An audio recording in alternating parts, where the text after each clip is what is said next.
तो राहुल गांधी ने जो बयान दिया उसे लेकर विवादों में घिर चुके हैं। अब खबरों में आगे बढ़ते हैं, बात कर लेते हैं राजस्थान की। राजस्थान से आपको बता दें कि धर्मांतरण की खेल का पर्दाफाश हुआ है, जहां न सिर्फ पैसे का लालच देकर धर्म परिवर्तन किया जाता था, बल्कि प्रार्थना की आड़ में लोगों के घर में ही चर्च खोल दिया गया। इनमें SC/ST वर्ग के हिंदू लोग थे, जिनका ब्रेन वॉश कर धर्मांतरण कराया जाता था। रिपोर्ट के जरिए दिखाते हैं किस तरीके से धर्मांतरण का खेल यहां चल रहा था।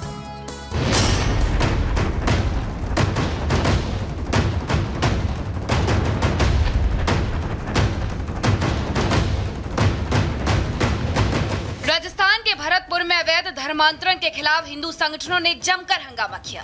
हिंदू संगठनों का आरोप है कि भरतपुर के घर में एक ईसाई मिशनरी द्वारा कुछ लोगों का धर्मांतरण कराया जा रहा है। उनका आरोप है कि एक मकान में लोगों को शिफ्ट वाइज लाकर प्रार्थना कराई जाती है। हिंदू संगठन के लोग जब इस घर पर पहुंचे तो वहाँ प्रार्थना चल रही थी।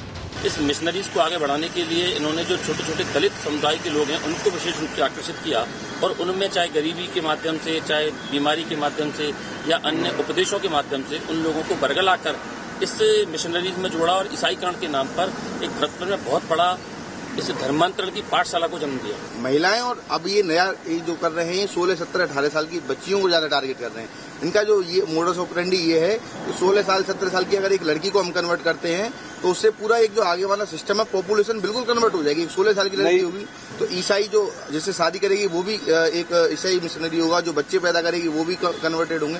तो इस तरीके से ये काम कर रहे हैं चेन सिस्टम से।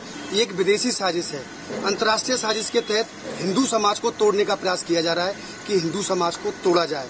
हमारे वो हिंदू भाई हैं, उनको पैसे देकर और उनको भेला फुसलाकर एक बहुत बड़ा एक अंतर्राष्ट्रीय एक गिरोह काम कर रहा है कि हिंदू अगर कम होगा तो हिंदू की वोट भी कम हो जाएगी और जो पार्टी हिंदुओं के विपरीत है ये उनको वोटिंग करेंगे। तो हिंदुस्तान के अंदर ऐसी सरकार होगी जो हिंदुओं का दमन करेगी। भरतपुर का ये वही कमान है जिसमें अवैध धर्मांतरण की शिकायत मिली थी। जरा देखिए इस घर में कैसे जगह जगह ईसाई धर्म की तस्वीरें लगी हुई हैं। यहाँ की महिलाएं भी मान रही हैं कि इस मकान में ईसाई धर्म की प्रार्थना होती है।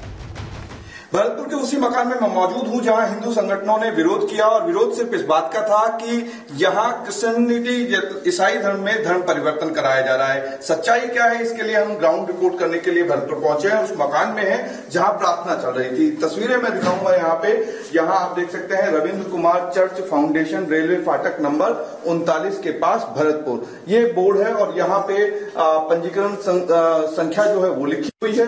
और ये प्रार्थना भवन, सामाजिक सेवा एवं प्रार्थना भवन, और यही वो प्रार्थना चल रही थी। ये हॉल जो देख रहे हैं आप, यहाँ पे ये पूरा हॉल है और यहाँ पे ट्रेनिंग प्रोसेस जो है वो आप देख सकते हैं। सेशन 2, इसके बाद में सेशन 1 और इसके बाद में सेशन 3, और ये प्रोग्राम शेड्यूल जो है, टाइमिंग प्रोग्राम जो है, ये सारा सब कुछ लिखा हुआ है। इसके अलावा इन पदों के अनुसार ये सारी चीज गुण होने चाहिए, किस तरीके से इस युग में क्लीसिया संभव है, ये तमाम चीजें हैं। और यहाँ पे नोट जो लिखे हुए हैं वो भी आप देख सकते हैं। पवित्र आत्मा किस पर आएगा और आने से क्या होगा, हम क्या करेंगे, संक्षिप्त में विवरण है। और तमाम लेसन जो है, ये लेसन के साथ साथ में सारी चीजें 1 to 1 लिखी हुई हैं।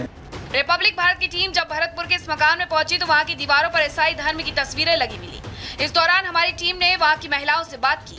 महिला ने ये माना कि यहाँ ईसाई धर्म की प्रार्थना होती है, लेकिन उसने किसी भी तरह के धर्मांतरण से इनकार कर दिया। जीसस की प्रार्थना इसी हॉल में होती थी। यहाँ आप हिंदू हैं तो जागरण कर सकते थे, भगवान का नाम ले सकते थे, हनुमान चालीसा का पाठ कर सकते थे।